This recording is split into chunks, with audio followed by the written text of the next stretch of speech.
এরকম একটা third class office আমি কাজও করতে চাই না। এই আমি কি অফিস থাকার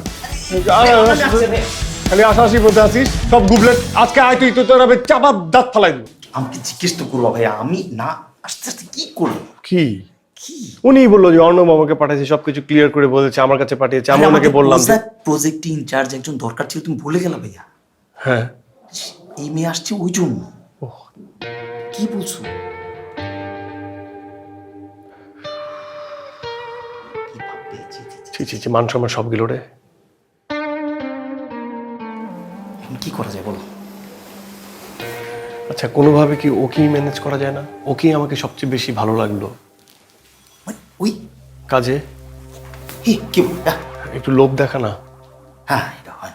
হ্যাঁ ঠিক আছে, একদম পারফেক্ট, ছিমছাম, চেহারা সুন্দর, একদম পাতলা, একদম ঠিকঠাক, মানে বউ এলিমেন্ট আছে বুঝছিস? একটা করতে পারবে কিনা ওদের না? হ্যাঁ যাদের সাথে কথা বলছে আমার মনে হয় কি অভিনেতা অভিনেত্রী এদেরকে নিলে না একটা বিপদে পড়বো।